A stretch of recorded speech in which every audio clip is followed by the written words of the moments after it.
Tu veux que je te raconte, ça fera une anecdote ça aussi. J'ai rencontré une personne en 2020 ou 2021, je sais plus quand c'était exactement, chez un de mes clients. Ok. Et à ce moment-là, c'était peut-être encore avant, je connaissais la CNA architecture, etc. en concept, mais je ne l'avais encore jamais vu appliqué en entreprise. Ouais. Et ce gars-là, justement, c'était le tech lead de cette boîte-là. Et à la base, il n'était pas du tout développeur. Ça faisait genre 2 ou 3 ans qu'il était dans la tech. Et à la base, il travaillait à la poste. Donc absolument rien à voir avec la programmation. Et c'est lui qui m'a aidé à poser sur un plan complètement pratique ce qu'était l'architecture hexagonale. Et j'ai rarement rencontré quelqu'un qui soit aussi sharp et aussi rigoureux dans sa façon de travailler. Je ne dis pas qu'il est non plus dogmatique, il est rigoureux dans le sens où il se pose des questions, il se pose les bonnes questions, il va chercher à comprendre, il va pas faire les choses juste parce que il faut les faire et c'est comme ça qu'il faut les faire. Il y a une vraie démarche logique dans sa façon de travailler. Et c'est une démarche que j'ai retrouvée très rarement chez des programmeurs qui ont fait des écoles d'ingénieurs, etc. Et j'ai trouvé ça absolument incroyable. C'est une très belle introduction pour cet épisode d'aujourd'hui de Binder Brogdate. Salut à tous au passage, salut Anthony et salut Nicolas que nous recevons aujourd'hui. Salut Joey, Comment salut ça va, Nicolas. Salut, Nicolas? salut Cyril, salut Joe.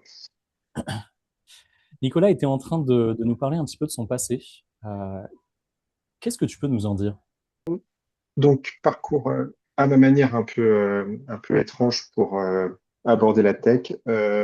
Après donc une quinzaine d'années en tant qu'ostéo, ayant travaillé à Paris, j'ai quitté Paris pour aller m'installer un peu à la campagne et finalement assez rapidement apprendre à coder pour répondre à mes aspirations premières, que ce soit quand j'étais gamin et que j'adorais monter des ordinateurs même avec mon père. J'allais chez le marchand du bout de la rue, on achetait des cartes mères, de la mémoire vive, donc déjà une sensibilité à l'informatique, au hardware. Et puis voilà, les maquettes, les Lego, le modélisme, tout ça. Enfin Ouais. voilà, la construction a toujours été un truc ouais, qui m'attirait. Et puis un peu plus tard, un peu plus grand, quand les amis de lycée ont monté ouais, une petite qui est devenue ensuite une grosse start-up française. Et voilà, ils ont réussi à créer un produit et aussi à faire un peu briller mes yeux, puisque je les ai regardés grossir, je les ai regardés monter leur affaire et que voilà, ça m'a bien plu, quoi. Ça m'a inspiré pour la suite. Voilà, voilà. Et donc aujourd'hui, après avoir appris le code, et ben, j'ai décidé de aller un petit peu plus loin et d'essayer de mieux faire les choses, de bien faire les choses. Et donc, au travers de différentes formations, et bien voilà, arriver à faire du bon logiciel. Voilà. Tout à l'heure, tu nous disais avoir passé quelques formations. On les cite pour dire coucou au passage. Tu as Mais suivi bien sûr, une formation de mm, Colin Damon, une autre ouais, de Michael Azerrad. Bon, donc, ouais, coucou au passage. deux, Euh, deux autres. Deux autres. Et du coup, tu viens aujourd'hui dans ce podcast avec des sujets. C'est quoi ces sujets? Je pense que le premier sujet que j'avais envie d'aborder, c'était cette notion un peu de la schizophrénie du développeur aujourd'hui. Je pense qu'elle touche. On parle beaucoup des juniors et de l'incertitude quant à est-ce qu'ils vont pouvoir continuer de trouver du travail, etc. Aujourd'hui, on me considère comme un junior, donc forcément, je me pose la question et forcément, il y a un contexte un peu anxiogène autour de tout ça.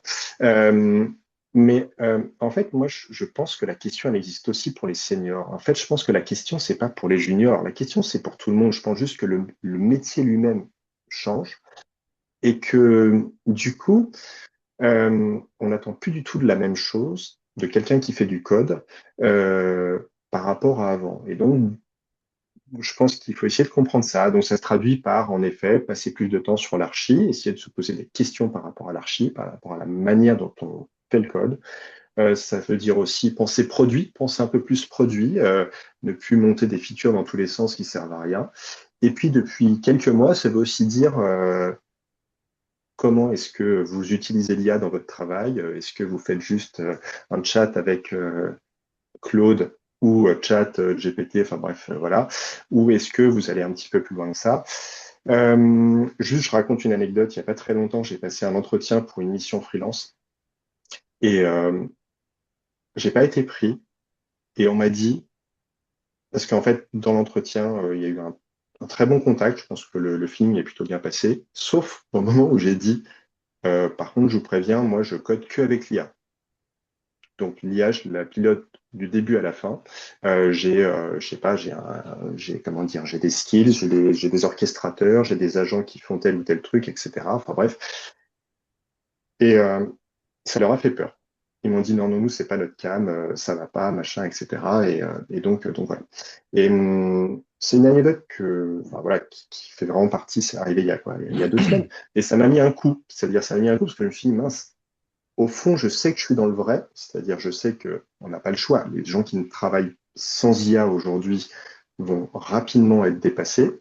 Et en même temps, je me suis dit, mais tiens, mais c'est hyper bizarre, en fait. Du coup, il faut se montrer comment? Il faut se montrer comme un type qui fait du code comme on en faisait il y a 3 4 ans. Il faut se montrer comme un type qui fait du code comme celui qui surfe la vague et puis qui va vraiment s'adapter très facilement avec la grosse déferlante d'IA qui nous arrive sur la figure. Et du coup, on en revient à cette question, la schizophrénie du développeur, qui pour moi va bien au-delà de le junior versus le senior. Voilà. Et en même temps, c'est une époque extraordinaire parce qu'on a accès à des choses extraordinaires. Au niveau du savoir, celui qui est un peu curieux aujourd'hui, il peut découvrir et se nourrir de choses extraordinaires. Voilà. Bon, Première question. Eh ben, moi, je vois qu'il y a au moins, j'ai compté 4 sujets différents à ouais, ouais. aborder, tu vois, dans tout ce que tu viens de dire. Et il y a un sujet qu'on a déjà abordé dans le dernier podcast, mais qui va revenir aujourd'hui, je pense, c'est que signifie être junior, être senior. Ok? Ça, c'est un des points que je pense qu'on va avoir le temps d'aborder aujourd'hui. Mais le point qui me tient à cœur dans tout ce que tu as dit, c'est au sujet de l'IA, des LLM, surtout lorsque tu as, je n'ai plus les mots exacts, dit quelque chose du style aujourd'hui, c'est évident que les personnes qui utilisent l'IA vont aller plus vite que les personnes qui n'utilisent pas l'IA. Et ça, c'est un point de vue, je ne sais pas pourquoi, qui est considéré comme étant acquis. C'est-à-dire, on part du principe que nécessairement, c'est une obligation qu'une personne qui va travailler avec de l'IA va être plus performant, plus rapide, ou en tout cas plus fort qu'une personne qui travaille sans l'IA. Et ça, c'est quelque chose que je questionne. Moi, je questionne tout le temps, déjà de base, par principe. Mais c'est celui-là en particulier, c'est quelque chose que je questionne parce que euh, c'est un avis qui a l'air très partagé auprès d'un certain public sur LinkedIn, mais qui ne l'est pas du tout auprès d'un autre public sur LinkedIn. Et ça, je pense que c'est ce qui correspond à la vision des choses qu'avait le client qui ont refusé de travailler avec toi. Je pense que pour eux, la corrélation que tu fais, justement, que travailler avec l'IA est forcément une bonne chose, va forcément te rendre plus productif, plus rapide, etc. Eux ne la font pas. Ok. Il y a des Je, personnes qui. je, je, Oui, dis-moi. je mets juste une petite nuance. Je dis pas, en fait, mon propos, c'est pas de dire que c'est mieux de bosser avec l'IA. C'est pas du tout ça. C'est pas mon propos. Mon Ok. propos, c'est de dire, t'as pas le choix. Aujourd'hui, quand tu te formes, Bien sûr. quand tu arrives sur le marché, mon propos, c'est de dire que tu peux pas dire que tu n'as jamais touché à l'IA. Je pense, je pense, je pense que ça joue contre toi si tu dis ça. Attention, si tu dis que tu as fait que ça, je pense que là, tu passes pour un clown.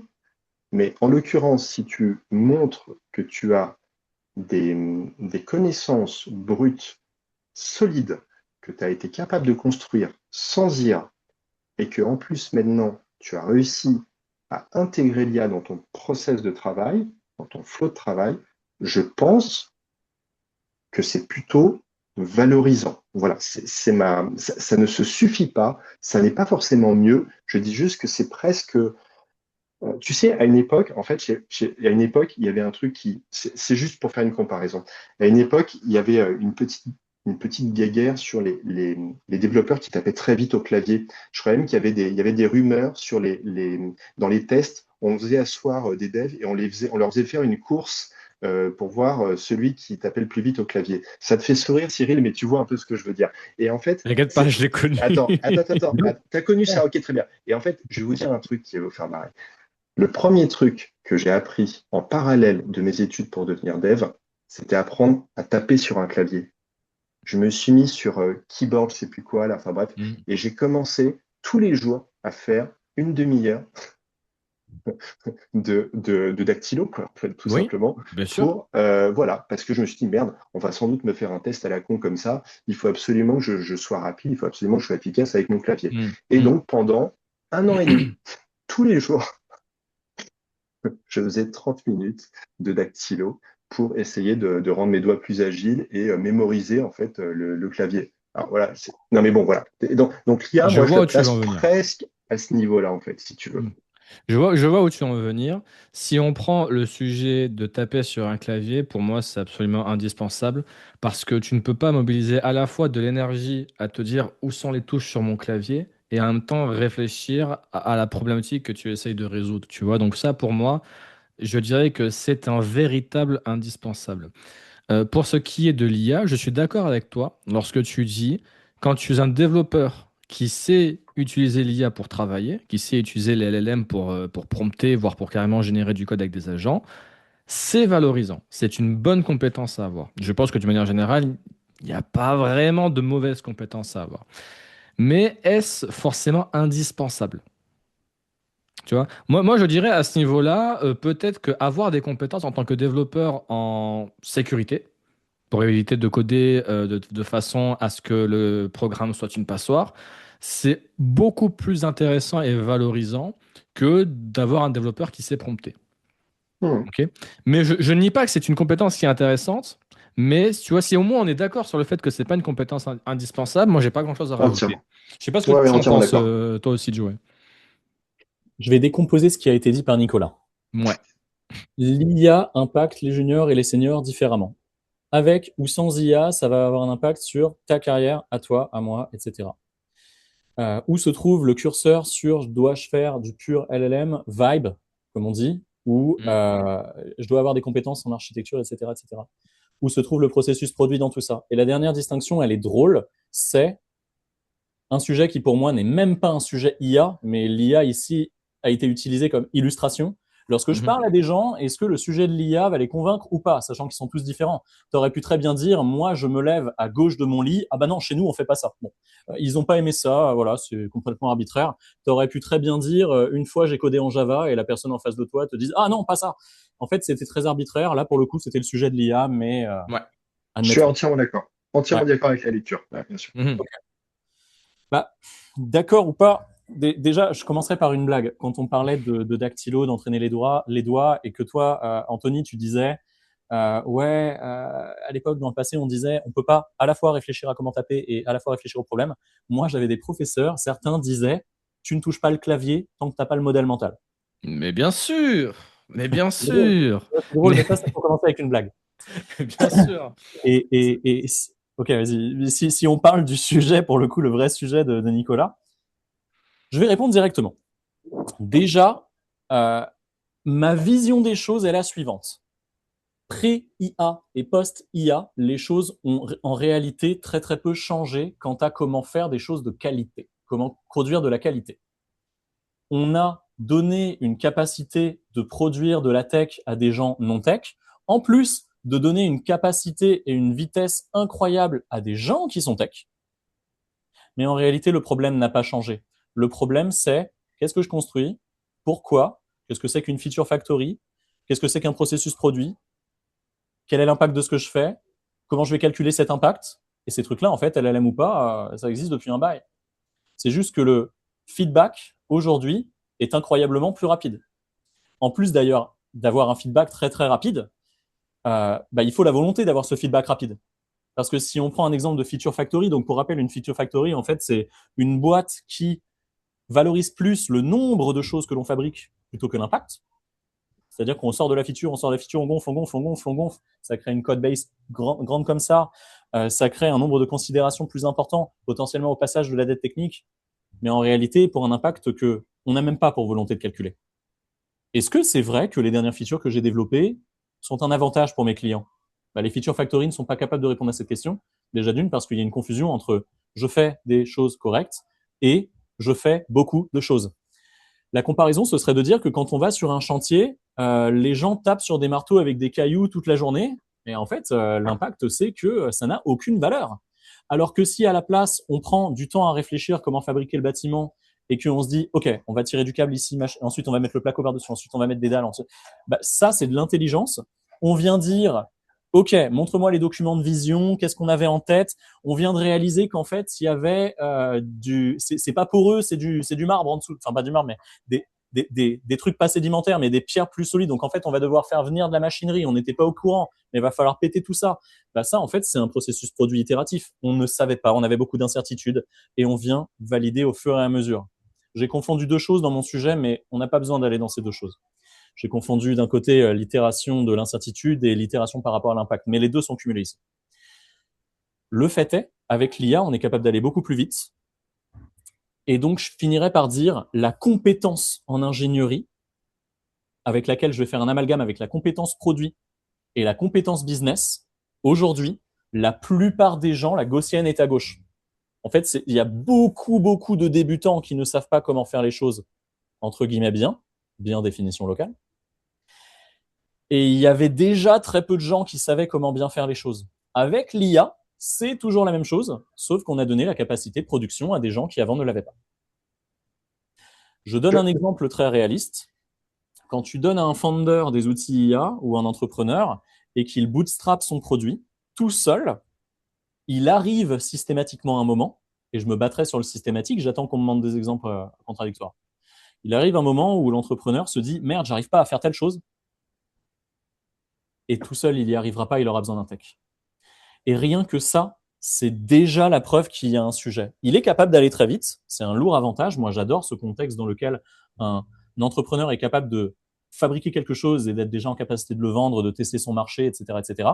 Mais la réalité, c'est que ça ne fait le vibe coding, il ne fait qu'augmenter le cône des problèmes qui peuvent arriver. Là où quand tu as des gens qui sont dans le craft ou dans l'architecture, et par architecture, j'entends même pas technique, mais de l'architecture organisationnelle, c'est des gens en fait qui vont réduire le cône des problèmes qui peuvent arriver. Donc en effet, il y a tous ces problèmes sur le terrain. Tu vois, moi je suis exactement de ton avis, Joey. Et moi aussi, je suis capable de changer la roue de ma voiture et de mettre du liquide pour nettoyer mes vitres à l'intérieur, mais ça ne fait pas de moi un mécano. Ok.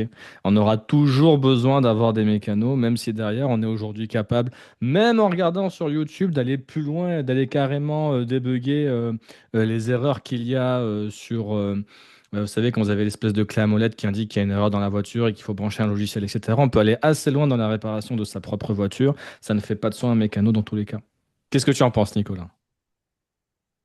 Qu'est-ce que j'en pense? En fait, là encore, j'en pense que vous avez un avis qui est un avis qui me semble, comment dire, cohérent par rapport à ce que je peux observer.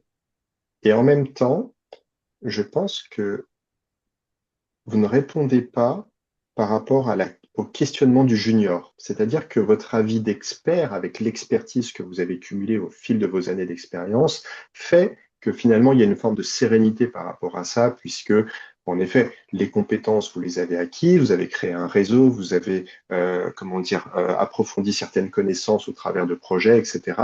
Pas de souci. Pour le junior qui débarque, euh, en fait, vous ne pouvez difficilement nier, je pense, parce que les offres d'emploi ont complètement chuté par rapport à l'emploi des juniors, parce que globalement, les emplois dans la tech ont aussi baissé de manière moins spectaculaire, mais ont quand même aussi baissé en France. Vous ne pouvez pas nier que ça a eu un impact sur, pas forcément le boulot lui-même, mais sur l'emploi, je dirais, du junior. Je vais juste préciser, je vais aller au bout de mon propos. Même si en fait, ce que vous dites, c'est que finalement, ça change rien. Moi, je dis, mais bien sûr, vous avez entièrement raison, et vous savez quoi, c'est mon avis aussi. C'est-à-dire que les problématiques restent les mêmes, IA ou pas IA. Cyril, tu disais, on n'est pas obligé d'utiliser l'IA pour aller vite. Bien sûr, si on conçoit bien sur le papier, on peut aussi prendre ses patterns, son archi, la poser sur des lignes de code et faire ça bien et gagner du temps finalement qu'on aurait perdu à mal coder pour ensuite revenir dessus et itérer 50 000 fois dessus. Alors que si on pense bien, on va le faire bien tout de suite. Ok, pas de problème. Le problème, c'est que avec l'IA, il y a un truc qui n'a rien à voir avec la qualité du code, qui n'a rien à voir avec, comment dire, même avec les gens. Il y a une espèce d'euphorie collective qui rend les employeurs, qui rend même, on l'a bien vu avec mon histoire anodine sur l'entretien que j'ai passé pour une mission freelance, où il y a un truc qui est que euh, les, le recrutement ne sait plus comment gérer l'arrivée de l'IA. Pourquoi? Parce que derrière, en régie, on leur dit, bon, pas la peine de recruter de l'IA, de recruter de l'IA, pardon, lapsus révélateur, oh, pas la peine de recruter des juniors, puisque de toute façon, euh, on a moins de missions. On a moins de missions parce que, il y a une situation géopolitique qui est ce qu'elle est, parce que l'arrivée de l'IA fait aussi un peu flipper tout le monde et on se dit, mince, bah, ils vont pouvoir développer leurs outils, ils vont pouvoir faire. Bref. Et du coup, en fait, la question c'était, qu'est-ce qui fait le junior en fait? Le junior, il doit en fait euh, quelque part faire un peu ce que je fais, c'est-à-dire approfondir des trucs que quand tu sortais d'école d'ingé à l'époque, bah, tu n'avais pas en tête. Tu n'avais pas toutes ces notions d'architecture, tu n'avais pas toutes ces notions comment dire, de même, je vais même aller plus loin, les SQL. Moi, j'ai appris D'accord. SQL. J'ai genre appris SQL, d'accord? J'ai genre appris très, très sérieusement SQL. Euh, j'ai le produit, on ne parlait pas de produit, juste tu savais vite fait faire une API, tu avais quelques notions sur l'histoire de l'informatique, les zéros, les 1, les machins, les trucs, etc.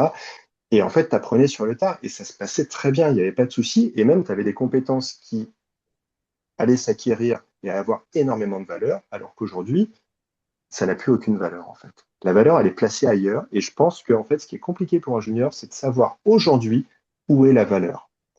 On en revient toujours à cette question de tu dois vendre quelque chose. Et aujourd'hui, je pense que le junior, il ne sait plus trop ce qu'il doit vendre, en fait. Le marché lui-même, à mon avis, hein, essayez juste de sortir de la considération, j'ai un boulot, j'ai mes missions. Moi, pour mes missions, ça ne change pas grand-chose. L'idée, c'est vraiment de se transposer dans un contexte où tu dois arriver à te vendre. Et donc, je le répète une dernière fois, qu'est-ce que tu vends? Et ben, dans ce cas-là, je vais répondre très directement. Et déjà, je vais faire un petit disclaimer. Avec ce que j'ai répondu précédemment, je ne voulais vraiment pas que l'on croie que je pensais que le contexte n'avait pas du tout changé et que certaines choses sont maintenant bien différentes. Je l'ai dit dans le passé et je le redis aujourd'hui, la difficulté pour les juniors a augmenté incroyablement, déjà. Il est vrai de dire que c'était déjà pas évident d'être junior parce que apprendre jusqu'au niveau où on est capable d'appliquer les bonnes choses et de faire en sorte qu'avec l'IA, on soit ultra rapide et compétent, aujourd'hui est d'autant plus dur. On demande de plus en plus de la rapidité, de faire du vibe, d'être très très rapide, etc., etc. Et on est maintenant non plus seulement en tant que junior face aux autres juniors comme avant, mais on est maintenant face à tous les autres qui sont pas des techs et qui sont capables de dire mais en fait ton craft ça sert à rien, regarde je suis capable de vibe-coder quelque chose en 20 minutes. Donc comment se vendre? Première chose, atteindre le niveau commun. Et le niveau commun, c'est être capable de prompter de manière super efficace. Parce qu'on vit dans ce monde-là aujourd'hui, on ne reviendra pas en arrière. Il faut savoir prompter correctement de manière à le plus rapidement possible convaincre les gens pour qui tu promptes. Un produit te dit j'aimerais qu'on code cette feature. Ton premier réflexe, ça ne doit pas être est-ce que ma feature a de l'impact? Est-ce que ça a du sens pour ce qu'on. Non, ton objectif, ça va être de faire que ce que tu construises soit valide. Pour savoir que ce que tu construis est valide, il va falloir que tu te formes sur tout ce qui est de l'ordre de la qualité. Les tests. Comment faire des tests de qualité? Comment faire en sorte que j'ai pas de régression? Comment faire en sorte que mon IA, elle fabrique des choses qui soient de qualité? Comment gérer tous mes skills? Première étape. En même temps que tout ça, là où Anthony et moi, on a bénéficié d'un contexte il y a 15 ans dans lequel on avait le temps d'apprendre les patterns, le craft, l'inversion, la cleanarchy et toutes ces bêtises architecturales, organisationnelles au passage, bah aujourd'hui, les juniors, ils ne bénéficient pas du temps. le temps n'est plus en fait de leur côté. Avec la rapidité de faire les choses, la concurrence des juniors entre eux est d'autant plus phénoménale. Si je suis capable de sortir d'école et de te fabriquer un site et que tous les autres sont capables de le faire, quelle est ma différenciation? Quelle est ma valeur ajoutée? La capacité de convaincre que tu es capable d'ajouter quelque chose de plus. Cette capacité, communément, on l'octroie aux seniors. Quand il y a un senior qui se pointe dans ta boîte, pourquoi est-ce que tu le prendrais par rapport à un junior? Parce que le senior, il est capable de te dire, bah, c'est bien simple. Là, aujourd'hui, ta tech te coûte combien? Ce que tu fais, c'est quoi l'impact chez tes clients, machin, etc. Le junior va devoir monter là-dessus, mais le plus rapidement possible.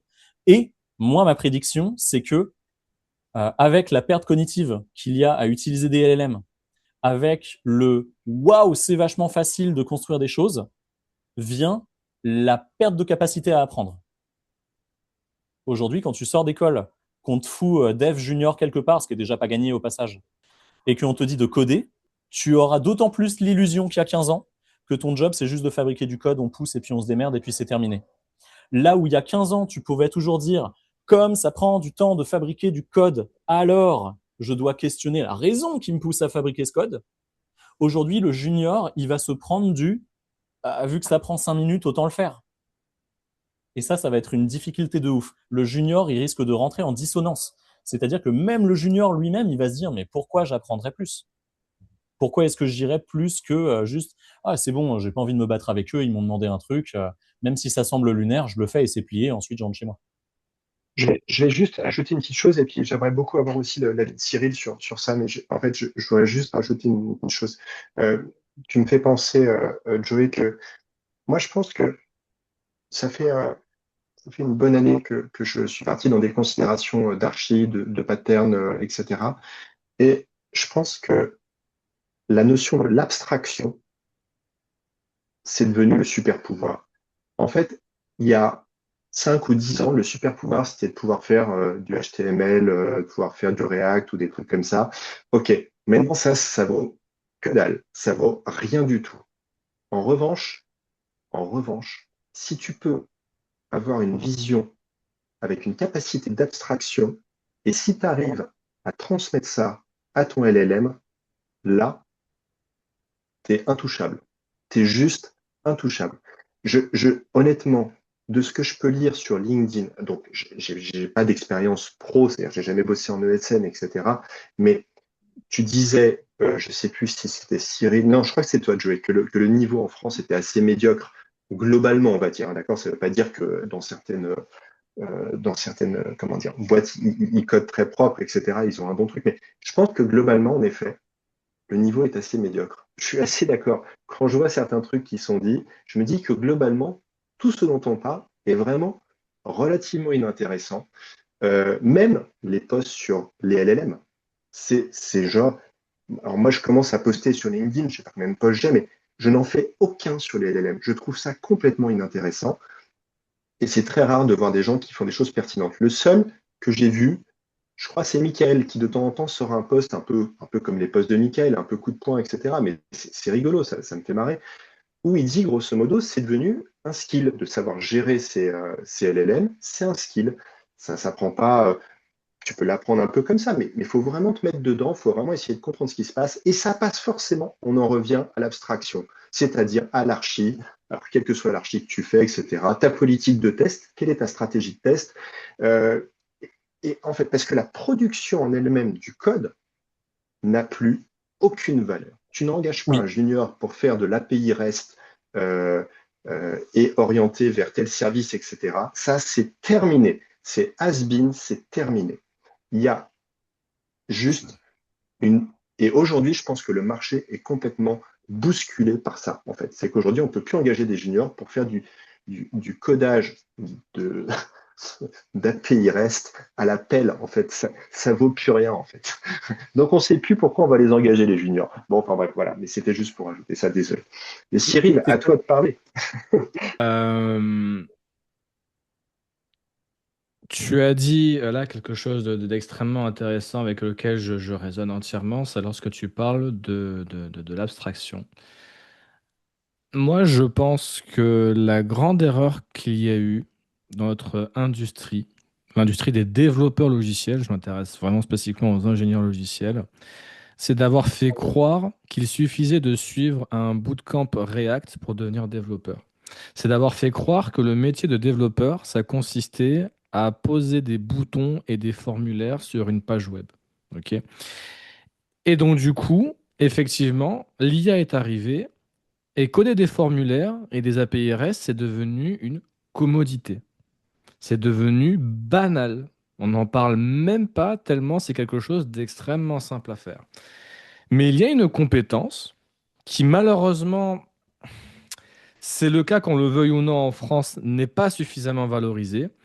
C'est celle du design. Ce que tu appelles toi abstraction, moi j'aime bien parler de design et c'est ce que les Américains ou en tout cas à l'international appellent le low level design. Et il y a également le high level design qui est extrêmement intéressant, qui reste encore à peu près valorisé.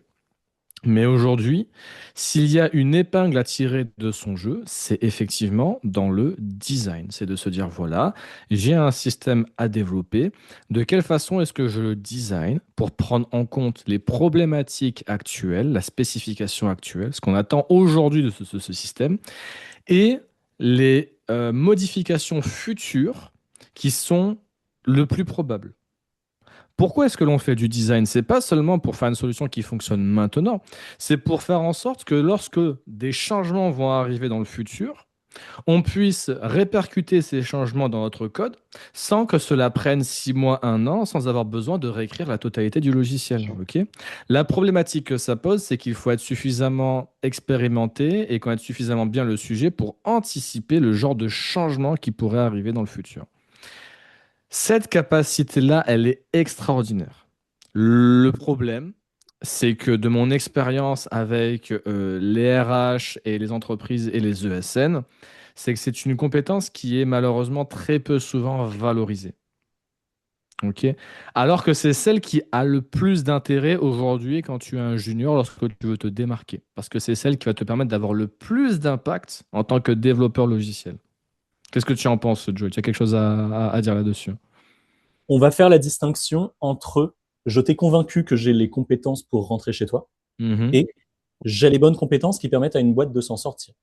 Mhm. Ouais, On va faire la distinction entre les deux parce que c'est vraiment très important. Quand Ouais. Anthony, tu dis que quand tu te fais recruter, tu passes face à des gens qui ne comprennent pas que ce sont ça, les bonnes compétences à avoir, on n'est pas dans le sens les bonnes compétences à avoir, on est dans le est-ce que j'ai convaincu pour rentrer. C'est ça. Je reprends ton exemple de tout à l'heure, Nicolas. Tu es face à des gens qui te disent chez nous, on ne veut pas d'utiliser d'IA, ce n'est pas la bonne chose à faire. Mm. On n'est pas sur est-ce la bonne chose à faire, on est sur le sujet ne les a pas convaincus. Eux, arbitrairement, ne sont pas convaincus par ça et du coup, tu ne rentreras pas. OK.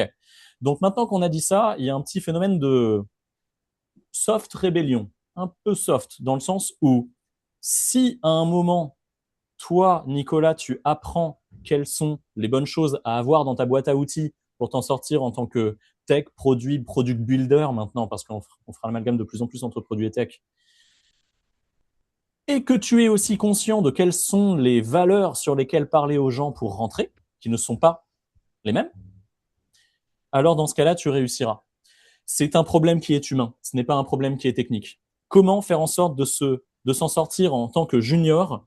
Apprends ce qui compte pour les gens à qui tu parles et comprends que ce Mm. ne sont pas les compétences dont tu as besoin pour t'en sortir. Et je dirais que les compétences dont tu as besoin pour rentrer dans une boîte ne vont pas forcément être les mêmes compétences dont tu vas avoir besoin pour progresser dans cette boîte. ouais, Tu vois? Parce bien que sûr. tu vas avoir, pour rentrer dans une boîte, il va falloir que tu dises aux développeurs, aux recruteurs, à la personne qui va te faire passer l'entretien technique, ce que elle veut entendre pour partir du principe que tu es un bon élément pour la boîte, ok? Pour checker en fait ces cases à elle. Mais une fois que tu es dans la boîte, le mindset change. Ce n'est plus question de satisfaire les checkbox du CTO ou de la personne qui te surveille, c'est quel impact est-ce que tu peux avoir dans l'entreprise. Et parfois, mais je dirais même assez souvent, ça va impliquer d'aller à l'opposé de ces fameuses checkbox-là, de ce qu'on attend de toi. Ok? Je te laisse reprendre, Joey. Si on est un petit peu plus tordu et qu'on l'exprime de manière plus brutale, les compétences que tu dois utiliser pour faire ton travail correctement sont probablement les compétences que si tu les exprimes à l'oral devant les gens qui vont te recruter, ils te diront je ne veux pas de toi. Il faut absolument que je te raconte une anecdote à ce sujet parce que ça me fait mourir de rire. Je le constate C'est ça, dernièrement. on est d'accord, non, on est d'accord. Alors, je pense que tu vois très bien de quelle anecdote est-ce que je veux parler, mais on va voir. Il y a à peu près un an et quelques mois, j'ai été justement contacté par une personne, un CTO, d'une très grosse boîte. Je pourrais, je pense, parler de licorne française, ok, qui cherchait à embaucher justement des tech leads. Et il a sondé mon CV. Il voit qui je suis, il voit comment je m'exprime sur LinkedIn, il voit de quoi je parle et quels sont les sujets qui me tiennent à cœur. Mais lorsqu'on a commencé l'entretien technique, l'une des premières choses qu'il m'a dit, c'est écoute, j'ai vu sur ton CV qu'il y avait Domain-Driven Design et Clean Architecture. Et ça, pour moi, ce sont des points de warning parce que j'ai peur que tu fasses des choses qui soient trop compliquées, qui ne soient pas utiles. Ok. Ce dont je vous raconte, c'était il y a un an et 3 mois. Depuis à peu près 2 mois et demi, je vois à nouveau ce CTO publier régulièrement sur LinkedIn parce qu'il est toujours en train de chercher des développeurs, mais également pour évangéliser sur la façon dont il travaille dans sa boîte. Et aujourd'hui, toutes les choses qu'il m'a, entre guillemets, reprochées, il est en train de les mettre en pratique. Le problème était-il technique ou humain? Absolument humain, une fois de Ouais, plus. Voilà, correct. Et on n'est même pas en train complètement de dire humain. c'est un mauvais gars, un bon gars. C'est pas ça. Pas du Prendre tout. du bien et le mal, c'est pas intéressant. C'est plutôt du dire, en tant qu'humain, on est tous humains, on a nos trucs, on a nos têtes dans le guidon, dans machin. Il suffit juste que tu rencontres un nombre incroyable de gens pas cool qui te font te sentir comme une merde quand ils parlent de cleanarchy pour que tu penses que la cleanarchy c'est nul. Et ça, c'est Exact. bien la preuve qu'on est des humains et on est influençable par les biais. Tout à Mais fait. ouais, donc dans les faits, si on en revient au sujet du junior, la compétence à acquérir en tant que junior, c'est convaincre.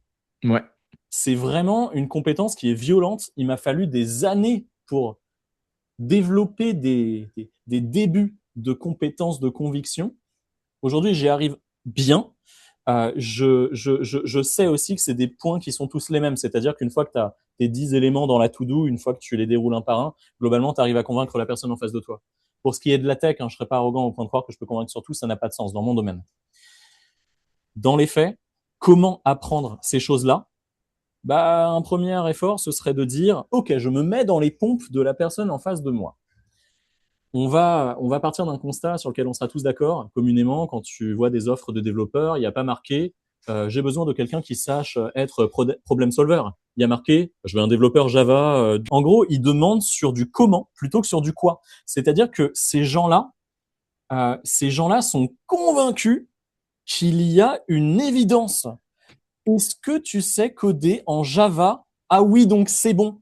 Et puis, le moment où ils ont observé qu'il y a des gens qui arrivaient à rentrer en codant en Java et qui n'étaient toujours pas compétents, ils ont inventé des grands concepts auxquels je crois d'ailleurs, à moitié. À moitié parce que le débat est ouvert et je peux jouer les deux rôles, les deux côtés, mais des soft skills, des trucs comme ça. Et oui, c'est important, mais à un moment, la personne qui n'était pas capable de jauger que le Java était suffisant, ils se sont dit on va rajouter ça et ça et ça. Et tous ces ajouts dans l'équation de tu rentres ou tu rentres pas, eux-mêmes étaient arbitraires. Ça fait des années, par exemple, qu'aujourd'hui, je recrute les gens en moins d'une heure. En moins d'une heure, j'arrive à recruter quelqu'un et mon taux de succès est bien supérieur à la plupart des boîtes. Comment est-ce que ça se peut? C'est pas est-ce que tu codes en Java. Les choses que je viens capter, c'est OK, explique-moi en fait comment tu fais pour réduire tes régressions. Ta dette technique, tu en as, mais ton produit te pousse à fabriquer de la feature. Comment tu fais? Je comprends bien que ces entretiens sont rares et que la plupart des entreprises vont aller vous chercher sur des critères qui sont de l'ordre du alors est-ce que tu codes bien en Java, en machin, en truc. Comme je disais tout à l'heure, le junior va devoir apprendre à monter au niveau commun, c'est-à-dire coder en Java, en JavaScript, en machin, ce que tu veux, littéralement répondre aux hard points, aux hard skills que le recruteur a en face, mais aussi être capable de regarder le recruteur dans les yeux et qu'à la fin du point, le recruteur se dise putain, c'est cette personne qu'il faut dans l'équipe. C'est cette personne-là. Quelle est la différence entre un bon junior et un mauvais junior? J'ai été convaincu émotionnellement, moi, recruteur. C'est exactement ça. C'est vraiment tout le sujet de la conversation. C'est si tu veux passer entre les mailles du filet, que tu sois junior ou que tu sois senior, ça vraiment, c'est peu importe ton niveau technique, même si tu t'appelles Bill Gates, ce qui va faire la différence, c'est est-ce que la personne qui prend la décision ou les personnes qui prennent les décisions ont été séduits par ton identité, ta façon d'être, la façon que tu as de travailler, etc., etc. C'est vraiment une question, c'est du pur people skill. Et allons un petit peu plus loin. Très souvent, vous aurez communément junior euh, un nombre d'entretiens dingue.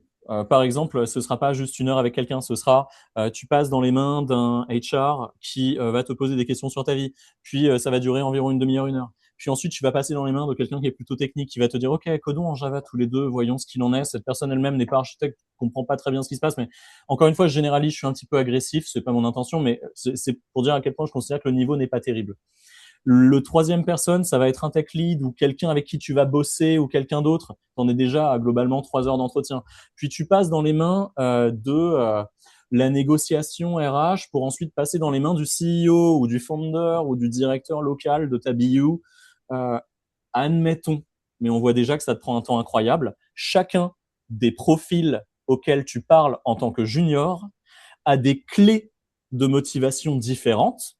Et la difficulté, c'est pas seulement je dois convaincre le tech lead, même si en réalité, il y a certaines personnes, quand tu les convaincs, ça influence les autres au passage parce qu'ils se parlent. Mais tu vas devoir convaincre à chacune des étapes. Et il y a toujours ces bons vieux biais, et je vais encore une fois faire une envolée vers les dynamiques de pouvoir. Si t'as pas convaincu le CEO alors que tu es une ultime bombasse dans ce que tu fais, le CEO, il va dire, bah non, je veux pas cette personne, et puis en fait, tu sautes, alors que tu étais l'ultime bonne personne pour ça. C'est dire à quel point c'est purement émotionnel. Et évidemment, ces gens me diraient, mais Joey, n'importe quoi, ce n'est pas émotionnel quand je rejette quelqu'un. C'est basé sur ces choses que j'ai observées. Non, la réalité, c'est que c'est purement émotionnel. Ça, pour le coup, c'est un de mes c'est purement émotionnel. Il y a un livre que je vous recommande de lire sur le sujet, c'est Thinking Fast and Slow, qui parle exactement de ça, qui parle exactement de ce genre de biais. Et comme tu l'as dit, Joey, les décisions ne sont pas prises de façon rationnelle, elles sont prises de façon émotionnelle et elles sont ensuite rationalisées. Mais la décision, elle Oui, a oui, déjà oui. été prise. Elle a Oui, déjà c'est été vrai. prise. C'est vrai ce que tu dis. En fait, pour éviter la dissonance, les recruteurs, les gens qui recrutent, pas forcément que les recruteurs HR, talent, mais les gens qui recrutent, le moment où ils ont pris une décision, ils vont rentrer sur ce biais que j'exprime souvent. Les gens bien font les bonnes choses. Comme je suis une bonne personne, alors j'ai fait la bonne chose. Si j'ai fait quelque chose, alors c'est forcément une bonne chose. Je veux que je suis une bonne personne. En fait, finalement, c'est une base axiomatique un peu ridicule, mais ça marche Tout bien. à fait. Et la chose intéressante, c'est, écoutez, ne débattons pas plus. Nous autres recruteurs, parce que c'est des gens comme moi qui recrutent. Écoutez, si vraiment vous êtes certain que vous le faites au fait et non pas à l'émotion, arrêtez avec les périodes d'essai. Dites, dès que tu rentres, t'es validé. Vas-y, on va voir ce qui va se passer. Et si vous le faites à la factuelle et pas à l'émotionnel, vous êtes capable de le faire, ça. La réalité, c'est qu'ils ne le feront pas parce qu'ils savent que c'est pas factuel, c'est émotionnel. Et quelque part, c'est pas grave de le faire à l'émotionnel. Mais disons-le nous. Oui, on le fait à l'émotionnel, mais il faut se le dire. Et comme c'est émotionnel, le junior doit convaincre plus que montrer. Par l'émotionnel, exactement. C'est une prestation de vente, en fait. C'est comme le coup devant moi ce stylo là dans Loup de Wall Street. Oui, oui. Sauf que le stylo, c'est toi, et t'inquiète qu'ils vont appuyer sur la tête. Hein. Mais, mais en gros, on en est là. C'est peut-être un petit peu brutal, surtout que Nicolas t'apporte un sujet qui, moi, me fait chauffer un petit peu. C'est-à-dire que Hmm. je suis pas véhément, mais j'ai un petit peu de ressenti sur quand des gens essayent de me faire croire que les choses sont basées sur des faits plutôt que de l'émotionnel. Je préférerais que quelqu'un en face de moi me dise, bah oui, je recrute sur du pur émotionnel, mais je n'ai pas de meilleure méthode. Au moins, je pourrais dire à cette personne, eh bah, comme nous tous. Enfin, parlons-en sainement. Au moins, on se le dit. Ouais, c'est le côté fake qui t'agace un peu, quoi. Ça, c'est le côté, on dit qu'on fait un Non truc assumé. alors que tout le monde sait très bien qu'on fait pas ça, quoi. Ouais, non assumé. Je pense qu'il y a beaucoup de personnes qui n'en sont même pas conscients. Mais attendez, juste, je vais juste dire un truc. En fait, là encore, je pense que ce que tu décris, Joey, c'est marrant. Moi, je l'ai jamais rencontré, c'est-à-dire, je suis jamais allé dans un process de recrutement aussi, aussi complexe, Oh, parce que je pense que déjà, le junior, il n'a pas le droit d'accéder à ces process. En vrai, je pense que le junior, il n'a pas le droit d'accéder. En fait, le junior, il, il va sur, il rencontre d'abord ce qu'on appelle un talent Acquisition Manager. Ouais. Je suis désolé, je prends mon élan, mais c'est devenu assez Non. compliqué les termes. Donc quelqu'un qui, donc, a priori, n'est pas forcément très tech. C'est une personne qui a une grille devant elle et donc elle interroge quelqu'un pour voir si ça fit au niveau de la grille. Et, et là, je pense qu'il y a beaucoup de juniors qui vont se reconnaître.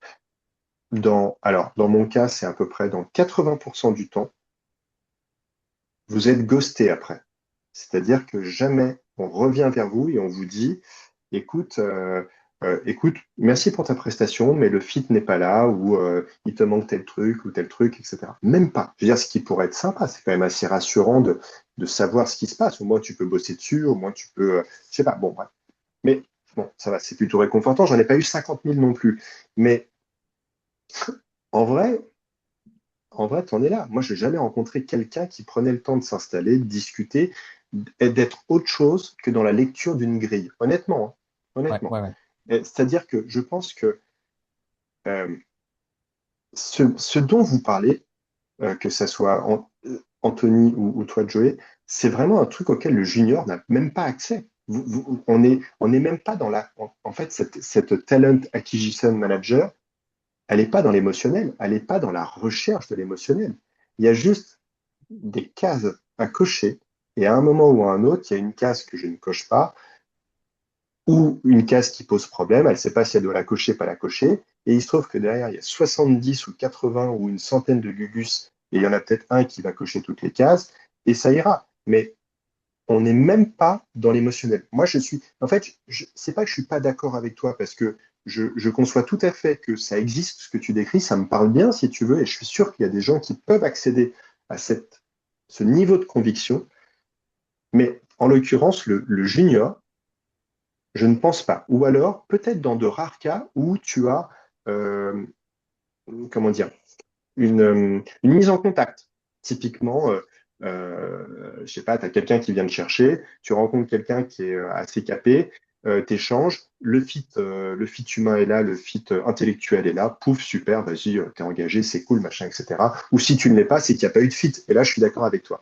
Mais quand tu n'es pas dans ce niveau-là, alors tu n'as pas accès à ça, et là encore, ça se passe différemment. Je ne sais pas si tu es d'accord ou si c'est complètement farfelu ce que je dis. En fait, en plus d'être d'accord, tu soulèves un des biais que j'ai. En fait, la situation que tu décris sur le phénomène où tu parles à un TA et puis le TA, il te ghost direct derrière, c'est vrai que moi, je l'ai pas eu depuis plusieurs années parce qu'en tant que CTO, CPTO, en tant que C-level, j'ai un impact sur le recrutement qui me ferait dire jamais de la vie on fait un truc comme ça. Mais il est facile à imaginer parce que moi-même déjà je l'ai vécu. Donc tu as raison. Là, tu es en train de dire, Joey, attention, tu t'es éloigné de la réalité. Ouais, c'est vrai, je me suis éloigné de la réalité. Je ne suis plus vraiment dans la réalité d'un junior aujourd'hui et c'est un biais que j'ai. Tout à fait. Tu as raison de le mentionner et c'est important qu'on le dise. Tu sais, sur un de tes précédents épisodes, tu avais reçu un garçon avec qui j'ai eu l'occasion d'échanger. J'ai plus son nom, son prénom en tête, mais euh, qui est vraiment hyper sympathique, qui entre-temps a trouvé un boulot et il est content et je suis très content pour lui. Et j'avais échangé avec lui justement en message privé sur LinkedIn parce qu'un jour, je sais plus, il faisait un post où il était un peu énervé pour justement ce type de manifestation. Et je me rappelle, j'avais échangé avec lui en lui disant, mais bon, t'inquiète, c'est pas grave. Franchement, te bile pas pour ça va bien se passer, etc. Et en vrai, le junior, il est exposé à ça. Il n'est pas exposé à une discussion intelligente avec quelqu'un, Ouais. euh, tu vois, avec quelqu'un où on cherche à voir s'il y a une correspondance intellectuelle de vision produit, de vision de code, etc. Mais alors, pas du tout. On n'est pas du tout là-dedans. C'est beaucoup plus bas comme niveau au sens bas. Et je voudrais pas être, comment dire, je veux pas être c'est pas péjoratif, mais je veux pas diminuer la tâche de ces talent acquisition managers. Ils ont un boulot à faire, mais c'est vrai que ce boulot ne permet pas forcément à certains profils de se mettre en relief. On empêche le relief. On gomme complètement le relief. On est dans une standardisation qui, à mon avis, est jouée d'avance. Et je vais dire une dernière chose et après je vous repasse la balle, c'est qu'en plus, le jeu est pipé. C'est-à-dire que justement, pas dans la majorité, mais dans certains cas, je ne connais pas la proportion, il n'y a même pas de sujet.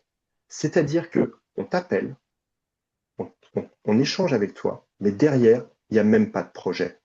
Mhm, C'est-à-dire mhm. qu'il y a une espèce de dynamique complètement folle, kafkaesque qui se met en place, à savoir un mec est sollicité, donc il est content, il cherche du boulot, il est sollicité, il est content, super, on échange, il peut pas du tout s'exprimer, c'est pas grave, l'exercice est fait pour ça, qu'il ne puisse surtout pas s'exprimer.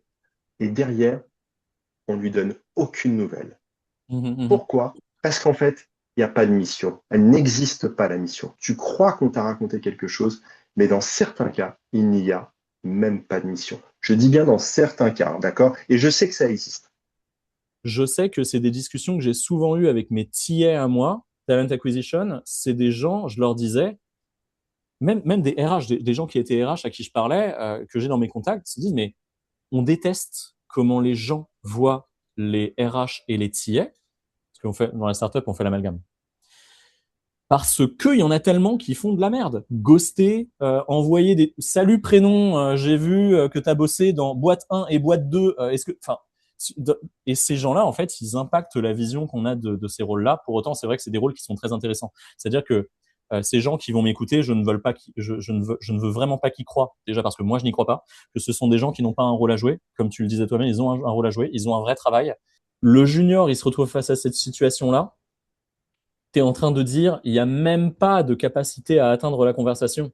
La conversation, tu ne peux pas l'ouvrir de ton propre fait.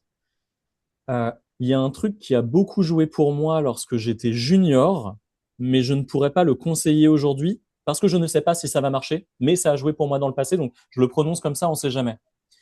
Mon profil LinkedIn et mon CV sur PDF étaient d'une rigueur et d'une expression d'une qualité monstrueuse dans la forme et dans le fond.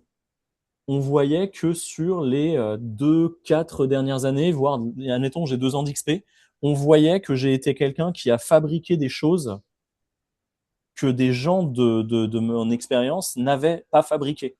Juste dans l'expression. D'ailleurs, allons encore plus direct. Premier degré, je vais dire quelque chose de clivant. La réalité du terrain, c'est que vous apprendrez sur le terrain en tant que junior, dans le contexte. Si on considère que la meilleure manière d'apprendre, c'est sur le terrain, alors mentez pour arriver sur le terrain. Mentez pas trop fort, d'ailleurs, hein, parce que c'est illégal de mentir à une entreprise quand tu rentres chez elle. Tu dis pas j'ai tel certif, j'ai tel machin. Mais je recommande de mentir sur des petites nuances qui sont vraies sans être montrables. Je suis recruté en tant que full stack junior dans une ESN. On me staff tech lead sur un projet. Tu peux être certain que sur mon CV, il y a marqué tech lead depuis le début. Boum. J'étais tech lead. Et c'est normal. Et quelque part, vous voyez que ce que j'appelle mensonge, c'est pas vraiment un mensonge. C'est juste, ouais, bon, on m'a recruté en tant que full stack. Finalement, je suis devenu boulanger, donc j'ai marqué boulanger.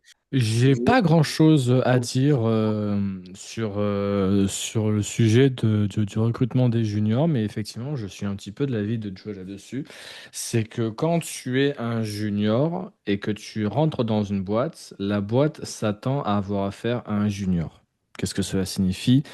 Elle s'attend à ce que ce soit une personne qui a des compétences à développer, qui va faire des erreurs, qui va avoir une valeur à ajouter, mais qui va avoir une valeur qui sera modeste au début et qui va apprendre beaucoup sur le tas. Et une entreprise qui investit dans un junior, en général, elle investit sur le long terme, au moins sur 3 ans, entre 2 et 3 ans minimum. Donc, je pense qu'effectivement, quand tu es junior, s'il y a des compétences sur lesquelles tu es un peu lacunaire, que tu découvres un petit peu, ou si tu as la capacité de, effectivement, comme l'a dit Joey, un petit peu louvoyer, eh ben c'est fine parce que le monde des juniors aujourd'hui dans l'informatique, il est extrêmement brutal, il est extrêmement difficile et je comprends qu'on soit prêt à tout pour tirer sa carte du jeu. Ok. Et ce que j'aime bien dire, c'est, on va dire, un petit peu égoïste de ma part, certes, mais bon, bah, quand tu es dans une situation comme la tienne, t'as pas tellement le choix. Mieux vaut moi qu'un autre, tout simplement. Si vous avez comment dire, des recruteurs intelligents à me faire rencontrer, avec grand plaisir, parce que pour l'instant, je dois me contenter de d'arroser, voilà. Mais bon, enfin, c'est, en fait, ce qui est assez frustrant, c'est d'avoir l'impression de, toujours pareil, hein, c'est pas pour faire pleurer ou quoi que ce soit, mais c'est de se donner du mal, c'est-à-dire de se poser des questions. C'est pas juste de s'arrêter à, comme tu disais, Anthony, tout à l'heure, à un bootcamp sur Spring Boot ou un bootcamp sur React et de te dire, bon, allez, vas-y, je me lance, développeur full stack, tout va bien, je vais être le roi du pétrole. Voilà. Non, en fait, c'est quand tu as été plus loin une fois, quand tu as été plus loin deux fois, quand tu as été plus loin X fois, et de te dire qu'en fait, tu as beau gratter, tu as beau construire des trucs un peu élaboré quand même, tu vois. Enfin, je veux dire, voilà. Et en fait, derrière, il y a une forme en fait, c'est comme si les process que tu rencontres t'étais pas du tout synchronisé avec. C'est-à-dire que tu n'arrives pas à onduler avec eux. Tu es en opposition de phase. En physique, en électricité, on parle d'opposition de phase.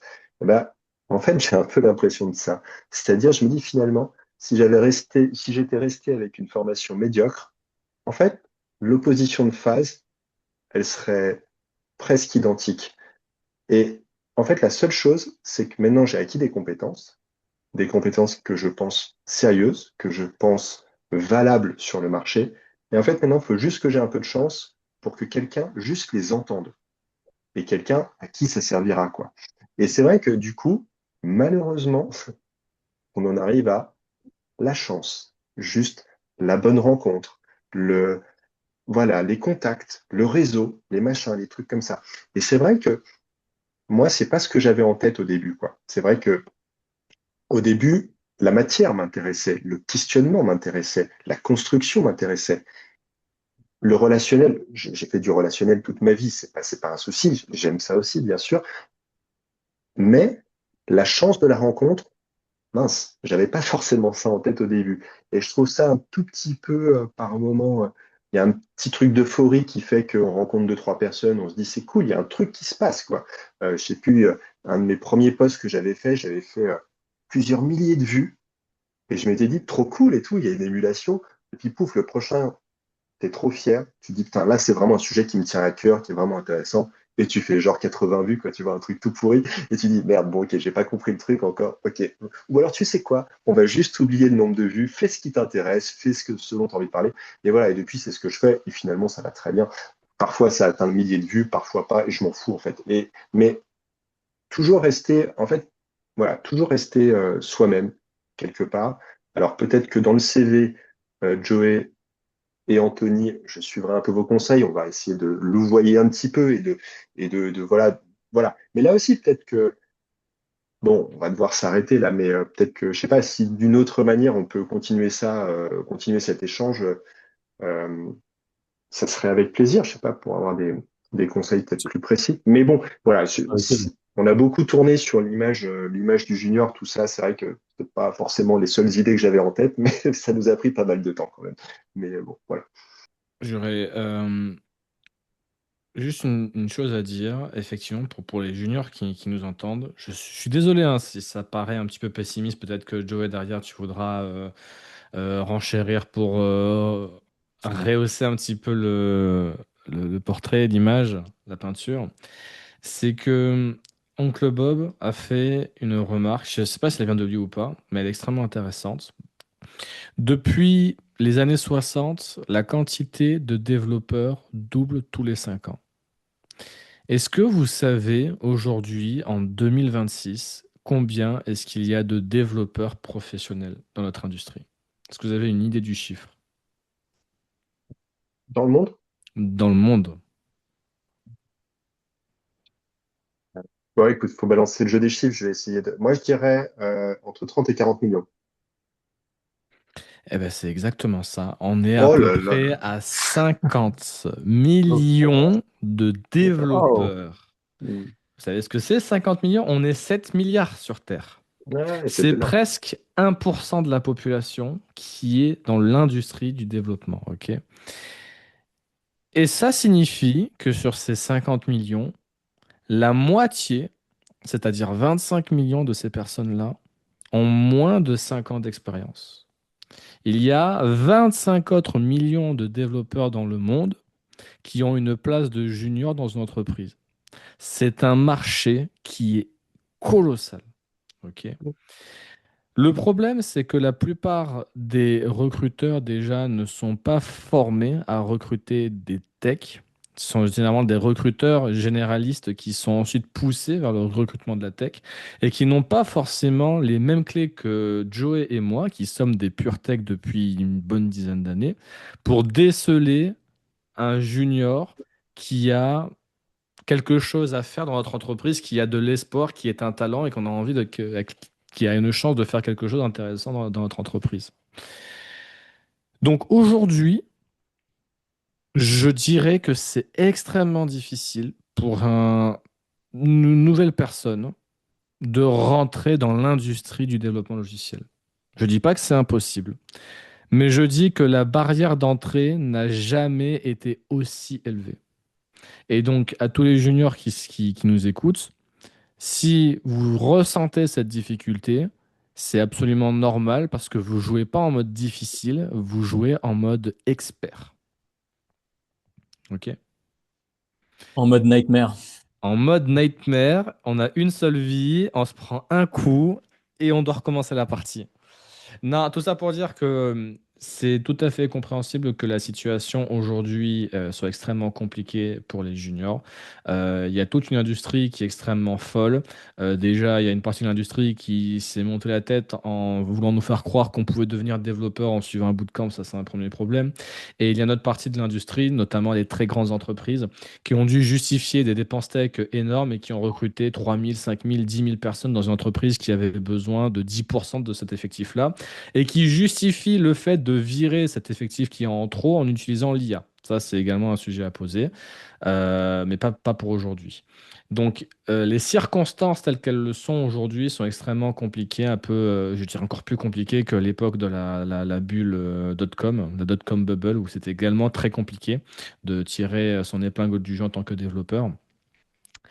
Et que pour moi, c'est parfaitement normal d'avoir recours à ce que l'on, je vais pas non plus donner trop de détails, mais à avoir recours à des méthodes pour sortir son épingle du jeu, peu importe le genre de méthode dont il s'agisse, parce qu'à un moment donné, le but, c'est d'essayer de se démarquer en 1 versus 25 millions. Alors, je suis désolé du coup de jouer parce que je t'ai balancé un sujet qui est extrêmement difficile à reprendre. Ah, Je juste, vais. moi, j'envoie plus de CV, hein. Ça sert à Ok. rien. N'envoyez pas de CV, ça sert à rien. Ouais. Envoyer des CV, c'est. Je vais donner quelque chose que moi je fais pour réussir à convaincre des C-level. Je vais donner le contexte aussi pour qu'on sache d'où je parle. On me sollicite sur des boîtes en early stage. On me sollicite pour faire en sorte de monter l'entièreté de la boîte pour ce qui est de la stratégie produit tech organisationnelle, pendant que le business, globalement, on fait tout le monde fait tout. Je suis en nécessité de convaincre un founder et la clé que j'utilise, et ce sera ça mon conseil pour être un petit peu optimiste, c'est que cette clé, en réalité, tu peux l'utiliser contre plein de gens. D'ailleurs, c'est pas contre plein de gens, mais c'est pour convaincre plein de gens. C'est la clé du moi, je livre de la valeur journalière. Mm. Je livre en journalier. Je ne te dirai pas, ouais, je pense que ça prend 4 jours, 3 semaines, machin. Tu n'auras jamais besoin de me demander ça. Parce que moi, je livre en journalier. Ouais, mais ça, oui, oui, mais ça parle bien à tous ceux qui ont une approche, enfin, en l'occurrence, Michael en parle beaucoup de ça. Il dit, enfin, il dit, je veux pas, comment dire, me mettre à sa place, bien évidemment, mais grosso modo, parmi les différents aspects qu'il aborde, il y a cette notion-là, c'est qu'en fait, tu peux montrer tous les jours ce que tu fais, notamment avec le TDD, par exemple, où tu te mets d'accord sur un certain nombre de features et tu dis, bon, bah, écoutez, il y a absolument aucun problème, regardez, aujourd'hui, j'ai fait telle feature, hop, tu lances ton test et tu montres que ta feature, elle est opérationnelle, elle fonctionne, etc. Donc ça, c'est vrai que ça, c'est de la valeur. On est clairement sur de la valeur. Michael, il va plus loin, il dit même, en fait, moi, je ne vends pas un produit par rapport à un nombre de jours. Il dit, je vends un produit par rapport au produit lui-même. Un Et scope. si on se met d'accord sur à Ouais. quoi ressemblera le produit, alors à ce moment-là, oui, je peux vous dire, ça va vous coûter tant. Et c'est vrai que c'est très malin, en fait. Et très malin et beaucoup plus juste par rapport à l'approche type ESN Convaincant. classique où, en effet, Convaincant. et en plus hyper convaincant. Mais là où, encore, si je voulais un tout petit peu être le poil à gratter, Joey, le problème, c'est que là encore, tu as une culture dans les ESN Parce que tous les deux, vous êtes sur Paris ou pas? Moi, oui. Ok. Euh, il y a quand même les ESN à Paris, je ne sais pas, je ne sais plus, mais en province sont quand même très très présentes. Ça rassure de passer par une ESN.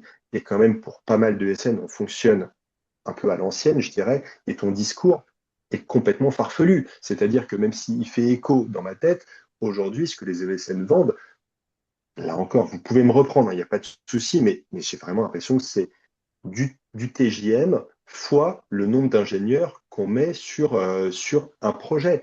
Et donc, on est toujours dans cette espèce d'annonce de ça va prendre tant de temps pour un produit qui n'est pas forcément toujours hyper bien défini.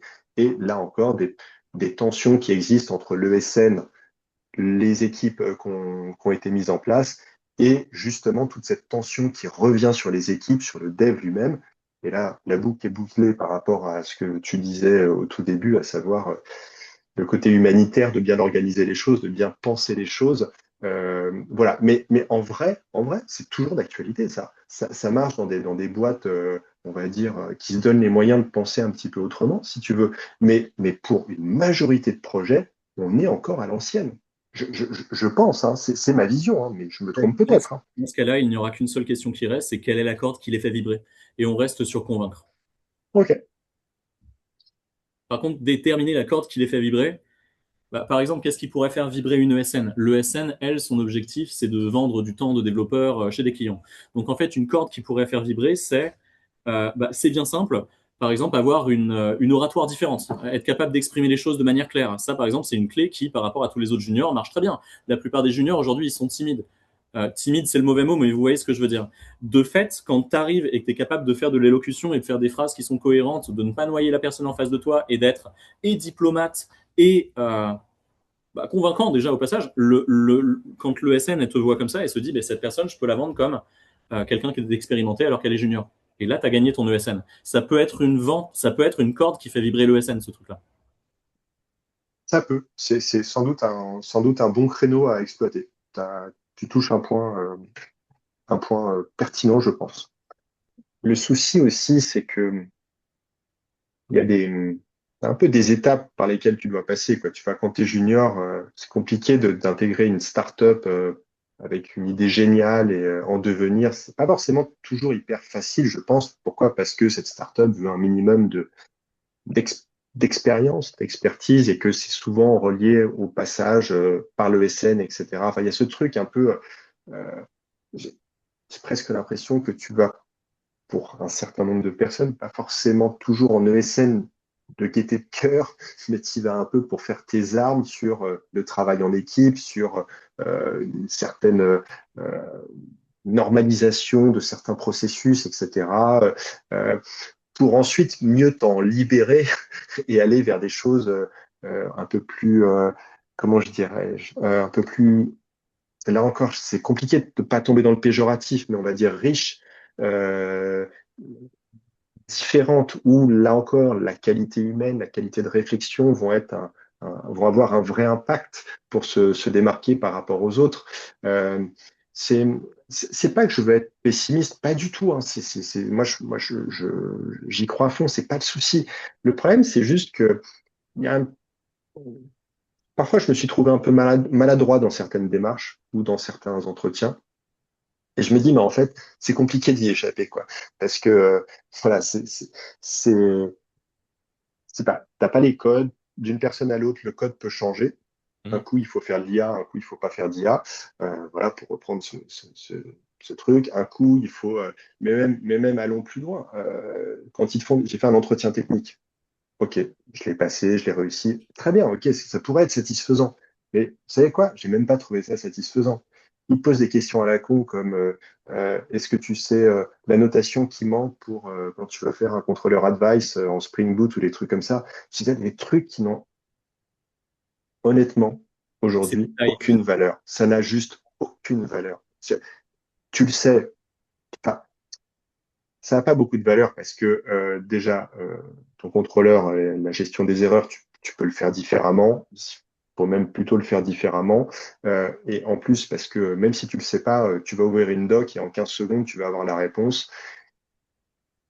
Et si tu es flemmard et que tu veux pas ouvrir une doc, tu vas demander à ton LLM comment il fait pour capter les messages d'erreur. Enfin, je veux dire, non mais, je sais pas Ouais, si vous voyez l'absurdité du truc, en bah, fait. j'allais exactement utiliser ce mot-là. J'allais dire ton point, c'est pas du pessimisme, c'est de l'absurdisme. Tu es en train de Ouais. dire, on est tous au courant que c'est pas la bonne chose, on est tous au courant que c'est un détail, mais je dois convaincre là-dessus.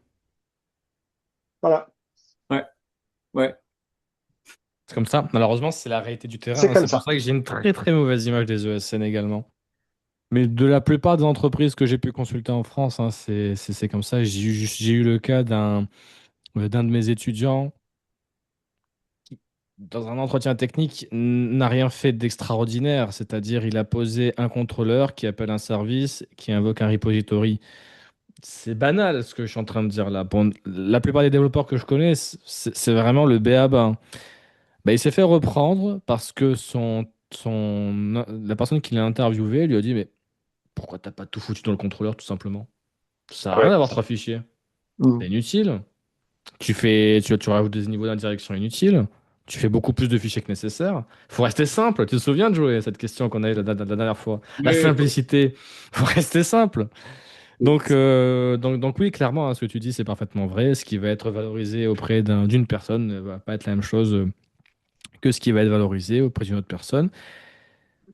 Quelque part, j'ai envie de te dire peut-être tant mieux, parce que ça te permet de filtrer toi aussi les entreprises avec lesquelles tu n'as pas forcément envie de travailler. Moi, je pense que c'est une bonne idée de venir, de pas non plus trop se poser la question de quelles sont les règles de ce dojo ici, de quelle façon est-ce que je dois faire pour pouvoir passer. Me dire, moi, à minima, il y a des choses sur lesquelles je veux bien qu'on soit d'accord, qui sont, on va dire, un peu polémiques. Mais il y a des sujets sur lesquels je n'ai pas envie de trop transiger, parce que si je transige et que j'ai le job, bon, super, j'ai un job. Mais je vais être malheureux dans ce job. Au bout de Mm. 3 mois, 6 mois, je vais partir en dépression. J'avais un gars comme ça, hein, qui était dans une USN, un collègue à moi. C'est lui qui m'a motivé justement à bosser sur Ancien Academy à l'origine. Et il travaillait sur un projet ministériel à travers cette ESM. Et il me disait, mais tous les jours, littéralement tous les jours, il me parlait des déboires qu'il vivait dans sa boîte et le délai qu'il faut pour pouvoir lancer une image Docker. Et là, le code que le gars m'a livré, j'ai pas le droit de le modifier parce que c'est le sien. Et là, je peux pas supprimer la fonction ni la split en deux parce qu'il veut pas qu'on y touche. Là, j'ai pas le droit de rajouter une classe parce que c'est trop compliqué et je comprends rien à ce qui se passe dans cette partie-là du code. Et lui, il met 3 semaines à répondre. Et que ce genre de feedback-là. Et je me dis, à un moment donné, il vaut peut-être mieux peut-être attendre un petit peu et mettre de côté le fait d'avoir un job immédiatement. Enfin, je sais pas si c'est forcément le sujet pour un junior, mais je pense qu'il faut pas trop non plus transiger sur ce qu'on estime être le minimum vital. j'ai une belle conclusion pour tout ça. La conclusion, c'est toute la conversation qu'on a eue depuis le début sur la difficulté, cette nouvelle difficulté qu'ont les juniors. Encore une fois, c'était difficile avant, mais maintenant c'est incroyablement plus difficile. Bah, on l'a subi depuis l'avènement de l'IA globalement. Donc on n'a pas encore la réponse à comment faire. On peut déjà admettre ça. A été mis en lumière aussi que c'est vraiment très difficile pour des gens qui ne sont pas dans ce contexte-là de donner un conseil dans cette direction. Ça, pour le coup, c'est de l'honnêteté intellectuelle. J'aimerais pouvoir aider, mais je crois que je suis pas la bonne personne pour aider. Mm. Ce qu'il faudrait qu'on fasse, c'est faire appel à des gens qui, eux, sont des juniors, s'en sortent vraiment très bien à chaque fois qu'ils veulent rentrer dans des boîtes, et qui auraient une hypothèse de méthode qu'ils utilisent. Comment ils font pour réussir systématiquement ou quasi systématiquement? Et c'est à ces gens-là qu'il faudrait demander. C'est pas à des seniors qu'il faut demander, c'est à des juniors qui y arrivent. Je pense que c'est une belle conclusion à tout ça. Je suis d'accord avec toi. Ouais, Ok? J'ai potentiellement ouais. même une personne en tête que l'on pourrait envisager d'inviter pour répondre à cette question-là, Pourquoi parce Thomas? que je le connais personnellement et je sais qu'il a aidé énormément de juniors à se lancer justement et à avoir leur première mission en tant que développeur junior. Donc ça peut être intéressant pour rebondir sur ce sujet. Dans tous les cas, Nicolas, merci pour ton sujet aujourd'hui et merci d'être venu dans cet épisode de Binaire Bogdat. Merci beaucoup, Joey. Merci beaucoup, Anthony, pour votre accueil. C'était top d'échanger avec vous. Bah, ça m'a fait plaisir, ça nous a fait plaisir. Merci à tous les deux et on se dit à bientôt pour un prochain épisode. À plus tard.